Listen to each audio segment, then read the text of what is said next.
Hello everyone. SI படிக்கிற ஸ்டூடெண்ட்ஸ்க்கு grammar வந்து கொஞ்சம் பிரச்சனையாக இருக்கும் சில பேருக்கு. பெரும்பாலும் எல்லா சப்ஜெக்ட்டும் எப்படியா உருண்டு பரண்டு எழுதிடுவாங்க. ஆனால் அந்த கிராமர் போன வருஷம்லாம் பார்த்தீங்கன்னா எல்லா சப்ஜெக்ட்லையும் நல்ல மார்க்காக இருக்கும். கிராமர்லேயே கிட்டத்தட்ட 7 மார்க் வந்து விட்டுருப்பாங்க. ஸோ அதனாலே வந்து கிடைக்காம போயிருக்கும். ஸோ அதனால் வந்து கிராமர் பார்ட்டுக்கு வந்து கொஞ்சம் இம்பார்ட்டன்ஸ் தரணும். அந்த வகையில் வந்து நம்ம சேனலில் வந்து நான் கொஷின் டேக் வந்து போடலான்னு இருக்கேன். ஏதாவது என்னென்ன டாபிக் முக்கியமோ அது சம்மந்தமாக வந்து ஏதாவது ஒன்று போட்டுருவேன், அப்டேட் பண்ணிடுவேன். இன்றைக்கி நம்ம பார்க்க போகிறது வந்து கொஷின் டேக். இந்த கொஷின் டேக் வந்து பார்த்தோம்னா ரொம்ப சிம்பிளாக இருக்கும். ஒரு 4 ரூல்ஸ் தான். அதை படித்தாவே கன்ஃபார்ம் அதில் தான் வரப்போகுது. ஸோ அந்த ரூல்ஸ் மட்டும் தெரிஞ்சுக்கிட்டாலே ஈஸியாக அந்த டாபிக் வந்து முடிச்சிடலாம். ஒரு 10 நிமிஷம் கூட ஆகாது. குயிக்காக வந்து முடிச்சிடலாம். இந்த கொஷின் டேக்ன்றது என்னென்னா, இப்போது தமிழில் வந்து பார்த்தோம்னா எக்ஸாம்பிளுக்கு இப்போ ஏதாவது ஃப்ரெண்டு கிட்ட வந்து ஒரு கேட்குறோம், நாளைக்கு நீ வரையாடா வருவதானே அப்படின்ற மாதிரி, அந்த கடைசியில் வருவதானே அப்படின்ற மாதிரி ஒரு ஸ்லாங் ஒன்று வைக்கிறோம்ல. ஸோ அதுதான் கொஷின் டேக். ஸோ அதுக்கு வந்து என்னென்ன ரூல்ஸ் இருக்குது அப்படிங்கிறத வந்து பார்க்க போகிறோம். ஃபஸ்ட்டு வந்து பாசிட்டிவ் கொஷின் வந்து பாசிட்டிவாக இருந்துச்சுன்னா ஆன்சர் வந்து நெகட்டிவாக இருக்கும். கொஷின் வந்து நெகட்டிவாக இருந்துச்சுன்னா ஆன்சர் வந்து பாசிட்டிவாக இருக்கும். இதுதான் வந்து ஃபஸ்ட்டு ரூல்ஸு. இதுக்கு எக்ஸாம்பிள் பார்த்தோம்னா, இப்போ பாருங்கள், சி இஸ் ஏ டாக்டர் அப்படின்னு சொல்லிட்டு இது வந்து கொஷின், இது வந்து ஆன்சர். இதுங்க வந்து டேஷ் போட்டு கொடுத்துருவாங்க. ஸோ வந்து நம்ம இந்த இஸ்ஸு அப்படிங்கிற அந்த ஒரு ஆக்சிலரி வர்பு தான் வந்து நம்ம எடுக்கணும். அதை வச்சு தான் வந்து நம்ம பின்னாடி ஆன்சர் வந்து ஃப்ரேம் பண்ணுவோம். அப்போ இங்கே வந்து நாட்டு, நோபடி அது மாதிரி வந்து நெகட்டிவாக எதுவும் வரல. அதனால இஸ்ஸுங்கிறத எடுத்து இஸ் நாட் ஷி அப்படின்னு வந்து வரும். அதை வந்து சேர்த்தி இன் சி அப்படின்னு வந்து சொல்கிறாங்க. அதே மாதிரி தான் த புக்ஸ் ஆர் இன்ட்ரெஸ்டிங், ஆர்னு வந்திருக்கு, அப்போ அதுக்கு நாட்டு போட்டு எழுதுகிறோம். கேனுன்னு வந்திருக்கு, அதுக்கு நாட்டு போட்டு எழுதுகிறோம். ஷுட்டுன்னு வந்திருக்கு, நாட்டு போட்டு எழுதுகிறோம். ஸோ இதே மாதிரி கான்செப்ட் தான். அடுத்து இங்கே பார்த்தீங்கன்னா, இங்கே கொஷின்லேயே நாட்டுன்னு வந்துருச்சு, டூ நாட் அப்படின்னு வந்துருச்சு. அப்போ நம்ம ஆன்சரில் வந்து பாசிட்டிவ் எழுதணும். ஸோ டூ வி அப்படின்னு வந்து எழுதுகிறோம். அதே மாதிரி தான் இஸ் நாட்டுன்னு வந்திருக்குது, இஸ்ன்னு எழுதுகிறோம். வேர் நாட்னு வந்திருக்கு, வேர்னு எழுதுகிறோம். ஹேட் நாட்னு வந்திருக்கு, ஹேடுன்னு எழுதுகிறோம். ஷுட் நாட் வந்திருக்கு, ஷுட்னு எழுதுகிறோம். ஸோ அவ்வளோதான். இது வந்து ஃபஸ்ட் ரூல்ஸ் முடிஞ்சு போச்சு. கொஷினில் வந்து நெகட்டிவாக இருந்துச்சுன்னா ஆன்சர் பாசிட்டிவ், கொஷின் பாசிட்டிவாக இருந்தால் ஆன்சர் நெகட்டிவ். அவ்வளோதான். இது மட்டும் பார்த்துக்கோங்க. அடுத்து வந்து ரூல் 2 பார்த்தோம்னா, ஆக்சிலரி வர்பு இல்லாத சென்டென்ஸ். அந்த ஆக்சிலரி வர்ப்னா முன்னாடி தான் சொன்னோம்ல, இஸ்ஸு, கேனு, குட்டு, ஹேவு, அது மாதிரி வரது தான் ஆக்சிலரி வர்புன்னு சொல்லுவாங்க.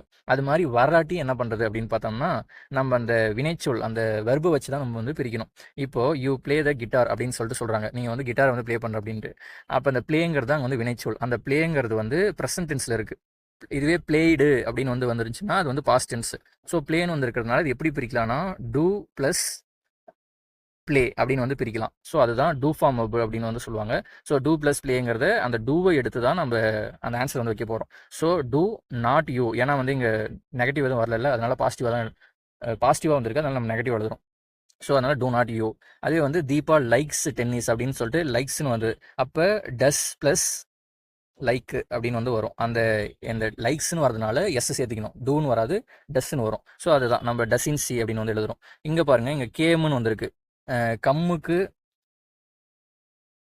கம்முக்கு கம்முங்கிறது வந்து ப்ரெசன்ட் டென்ஸு, இதோடைய பாஸ்ட் டென்ஸு தான் கேமுன்னு சொல்லுவாங்க. ஸோ கேமுன்னு வந்ததுனால இது வந்து பாஸ்ட் டென்ஸுங்கிறதுனால நம்ம டிட்டுன்னு சேர்த்து எழுதுறோம். டிட்டு ப்ளஸ் கம், அதனால டிட் இன் ஷி அப்படின்னு வந்து எழுதுறோம். அவ்வளோதான். இது ஆக்சிலரி வர்பு வரலனா இந்த 3 ரூல் தான். ஸோ இதை இந்த என்ன வந்து அது இறந்த காலமா எதிர்காலமா அப்படிங்கிறத அதை வச்சு தான் வந்து நம்ம பிரித்து எழுதணும். அவ்வளோதான். இது வந்து ரூல் 2 முடிஞ்சிருச்சு. அதாவது எக்ஸாம்பிள் கொடுத்துருங்க பாருங்கள். ஸ்பீக்குன்னு வந்திருக்கு, அதனால் வந்து டோன்ட் யூ. ஹேட்ஸ் எஸ் வந்திருக்கு, டசின் சி, எஸ் வந்திருக்கு, டசின்ட்டு. ட்ரிங்க்னு வந்திருக்கு, ப்ரெசண்ட்டு, டூ நாட் அப்படின்னு வருது. வாட்ச்னு வந்திருக்கு, டூ நாட்னு வருது. அடுத்து ஸ்பீக்குக்கு பாஸ்ட் டென்ஸ் தான் ஸ்போக்கு, அதனால் வந்து டிட்டுன்னு வருது. அடுத்து ஹேட்டுக்கு ஹேட்டடு, லிவ்டு, ட்ரிங்க்கு ட்ராங்க்கு, வாட்ச்டு. ஸோ எல்லாமே பாஸ்ட் டென்ஸ், அதனால் வந்து நம்ம டிடின்னு வந்து எல்லாத்துலேயும் சேர்த்து எழுதுறோம். அவ்வளோதான்.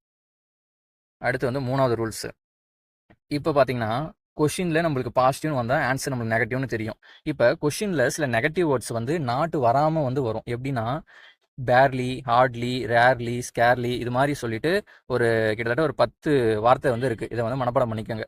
ஸோ இந்த நோபடின்னு வந்து நோட் பண்ணிக்கோங்க, நான் பின்னாடி ஆன்சர் சொல்கிறேன். இது மாதிரி இந்த 10 வார்த்தை வந்து வந்துச்சுன்னா அப்போ அது நெகட்டிவ், கொஷினில் நெகட்டிவ் வந்துருக்குன்னு ஒன்று அர்த்தம். அதனால் நம்ம ஆன்சரில் வந்து பாசிட்டிவாக தான் வந்து எழுதணும். எக்ஸாம்பிள் பார்த்துருவோம் பாருங்கள். இப்போது ஹீ ஹார்ட்லி ஒர்க்ஸ், அவன் வந்து எப்பயாவது தான் ஒர்க் பண்ணுவான், சரியாக ஒர்க் பண்ணவே மாட்டான், ஹார்ட்லி அப்படின்னு சொன்னால் எப்பயாவது ரேரா அப்படின்ற சொல்லிட்டு நெகட்டிவாக சொல்கிறாங்க. அதனால இங்கே நெகட்டிவ் வந்ததுனால நம்ம இங்கே பாசிட்டிவாக வந்து எழுதுகிறோம், நாட்டு போட்டு எழுதக்கூடாது. அதே தான் ரேர்லி கம்ஸ் லேட், அவன் எப்பயாவது தான் லேட்டாக வருவான் அப்படிங்கிற மாதிரி டஸ்டி. அதனால் வந்து நம்ம பாசிட்டிவாக வந்து எழுதுகிறோம். அடுத்தது வந்து seldom speak, he told nothing, அவன் எதுவுமே சொல்லலை அப்படிங்கிறது அந்த நெகட்டிவாக வந்து கொடுத்துருக்காங்க கொஷின்லேயே. ஸோ அதனால் வந்து நம்ம ஆன்சர் வந்து பாசிட்டிவ் எழுதுறோம். ஸோ உங்களுக்கு கன்ஃபியூஷனாக இருந்தால் இந்த வார்த்தையை வந்து 10 வார்த்தையை மனப்பாடம் பண்ணிக்கோங்க. அந்த 10 வார்த்தையில் வந்து எந்த வார்த்தை வந்துச்சுனாலுமே அங்கே வந்து கொஷின் வந்து நெகட்டிவ். ஸோ அதனால் ஆன்சர் பாசிட்டிவ் எழுதணும் அப்படின்னு வந்து ஞாபகம் வச்சுக்கோங்க. அவ்வளோதான். இது வந்து 4th ரூல்ஸ். இது வந்து ஸ்பெஷல் கேஸ் அப்படின்னு சொல்லிட்டு ஒரு 4-5 கேஸ் இருக்குது, என்னென்னு பார்த்துருக்கோம். இப்போது ஐ ஆம் அப்படின்னு வந்து கொஷின் ஆரம்பிக்கும். ஐ ஆம் ஏ ஸ்டூடெண்ட் அப்படின்ட்டு நம்ம என்ன எழுதுவோம், முன்னப்படி பார்த்தோம்னா ஆம் நாட் ஐ அப்படின்னு வந்து எழுதுவோம். ஆனால் அப்படி எழுதுனா தப்பு. இந்த இடத்துல என்ன எழுதணும்னா ஆரின் டைன்னு எழுதணும். ஆமுக்கு பதிலாக ஆறுன்னு போட்டுக்கணும். இது வந்து ஒரு ஸ்பெஷல் கேஸ். இதுவே வந்து பட் ஐ எம் நாட் அப்படின்னு சொல்லிட்டு இங்கே கொஷினில் பாசிட்டிவாக இருக்குது, அதனால் வந்து நம்ம ஆரின் டைன்னு எழுதுறோம். இதுவே இங்கே கொஷினில் வந்து ஐ எம் நாட்டுன்னு வந்து அவங்களே கொடுத்துருந்தாங்கன்னா ஆம் ஐன்னு சொல்லிட்டு ஆம்னே வந்து இங்கே எழுதலாம். இங்கே நாட்டுன்னு வந்துச்சுன்னா இங்கே ஆம்னே வந்து எழுதலாம். அது ஒரு ரூல்ஸு. அடுத்து வந்து லெட்டுன்னு வந்துச்சுன்னா கொஷினில் லெட்டுன்ற மாதிரி ஆரம்பிச்சுதான் லெட்ஸ் கோ ஓம் அப்படின்ற மாதிரினா ஷல்வி, லெட்டுன்னா ஷல்வி. லெட்டுன்னு நீங்கள் பார்த்துட்டாலே ஷல்விக்கு வந்து போயிடுங்க. அடுத்து வந்து இம்பரேட்டிவ் சென்டென்ஸ். இந்த இம்பரேட்டிவ் சென்டென்ஸ்னால் ஒன்றும் இல்லை, ஒரு கொஷின் வந்து ஒரு ஸ்டேட்மெண்ட் வந்து இருக்குன்னா அதை வந்து ஒரு 4ஆக பிரிப்பாங்க.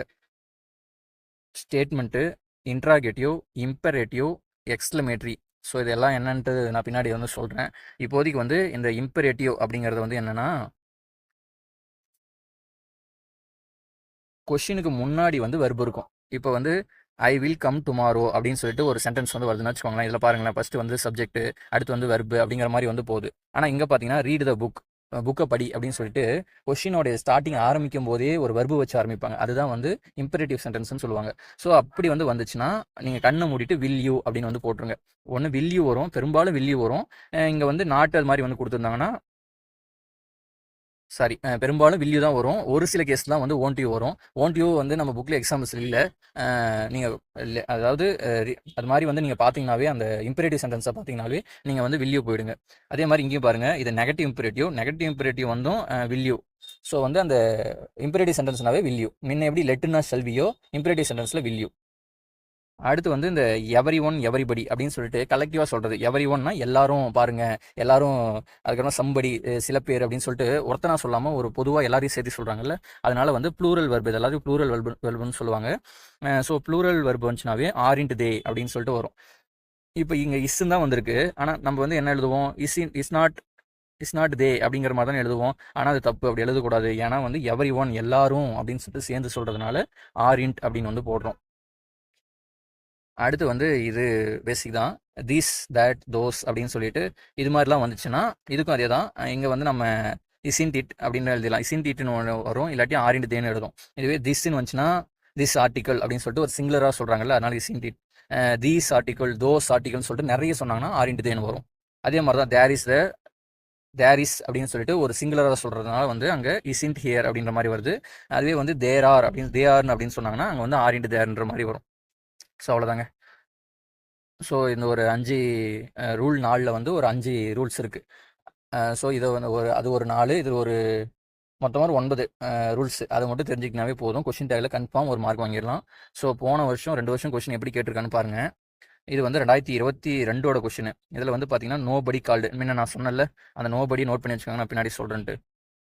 இதோ இங்கே இருக்குது பாருங்கள், நோபடி. ஸோ வந்து இது ஒரு நெகட்டிவ் வேர்டு. அதனால் நம்ம என்ன ஆன்சர் எழுதணும், நெகட்டிவ் வந்ததுனால பாசிட்டிவ் எழுதணும். ஸோ அதனால் வந்து நோபடி கால்டு, டிட் தே. ஏன் நான் டிட்டுன்னு போட்டிருக்கேன்னா டூ தேன்ற மாதிரி தான் முதல்ல உங்களுக்கு கண்ணுக்கு போகும். ஆனால் வந்து இங்கே என்ன கொடுத்துருக்காங்க, கால்டுன்னு கொடுத்துருக்காங்க, பாஸ்ட் டென்ஸில் கொடுத்துருக்காங்கல்ல, அதனால் அவசரப்பட்டு அடிச்சிடக்கூடாது. அதனால டிட் தே அப்படின்னு சொல்லிட்டு ஆன்சர் வருது. இங்கே பாருங்கள், ஃபஸ்ட்டு வந்து டூ தேன்னு வச்சுருக்காங்க. நீங்கள் ஃபஸ்ட் எடுத்தோடனே அதை வந்து பாஸ்ட் டென்ஸாக ப்ரெசன்ட் டென்ஸாக பார்க்காம அடிச்சிருவீங்கன்ட்டு அதையும் தாண்டி வந்தீங்கன்னா டிடின் தேன்னு வச்சுருக்காங்க. ஏன்னா உங்களுக்கு நெகட்டிவாக பாசிட்டிவான்றது தெரியாமல் இருக்கும் அப்படின்னு சொல்லிட்டு அதையும் தாண்டி வந்தால் தான் ஆன்சர். பார்த்தீங்களா எத்தனை ஸ்டெப் வந்து வைக்கிறாங்க அவங்களை தாண்டி வர வைக்கிறதுக்கு. அடுத்து வந்து இது 2023ஓட கொஸ்டின். ஹி ஆஃப்டன் ஸ்லெப்ட் அப்படின்னு வந்து கொடுத்துருக்காங்க. ஆஃப்டன்னா என்ன அர்த்தம், நம்ம பாட்டுக்கு நெகட்டிவ்னு சொல்லி அடிச்சிடக்கூடாது. அவன் வந்து எப்போ பாரு தூங்கிட்டே இருப்பான். அடிக்கடி நடக்கிற நிகழ்வை தான் ஆஃப்டன் அப்படின்னு வந்து சொல்லுவாங்க. ஸ்லப்ட்ன்னு சொல்லிட்டு பாஸ்ட் டென்ஸில் கொடுத்துருக்காங்க. ஸோ அடிக்கடி அவன் தூங்குவான்ப்பா அப்படின்னு வந்து சொல்ல வராங்க. ஸோ அதனால ஸ்லப்ட் பாஸ்ட் டென்ஸ், அதனால நம்ம டிட்னு வந்து போட்டுருவோம். அடுத்து இங்கே நாட்டு போடணுமான்னு கேட்டால் நாட்டு போடணும், ஏன்னா அது பாசிட்டிவ் தான். அதனால் வந்து டிட் நாட் ஹீ அப்படின்னு சொல்லிட்டு ஆன்சர் வருது. ஸோ 2 வருஷமும் இந்த கொஷின் வந்து கேட்டிருக்காங்க கொஷின் டேக்லேருந்து. ஸோ கண்டிப்பாக நம்ம இந்த வருஷமும் வந்து எதிர்பார்க்கலாம். இந்த ஒரு 9 ரூல்ஸ் வந்து படிச்சுக்காங்க போதும். ஸோ இதை வச்சே வந்து எக்ஸாம்ஸ் சால்வ் பண்ணி பாருங்கள். மேலும் வந்து என்னென்ன டாபிக் வந்து சிம்பிளாக அதே சமயத்தில் ரொம்ப இம்பார்ட்டண்ட்டாக இருக்கோ அதெல்லாம் நம்ம சேனலில் வந்து நான் அப்டேட் பண்ணுறேன். ஸோ சப்ஸ்கிரைப் பண்ணாமல் பண்ணிக்கோங்க. தேங்க்யூ.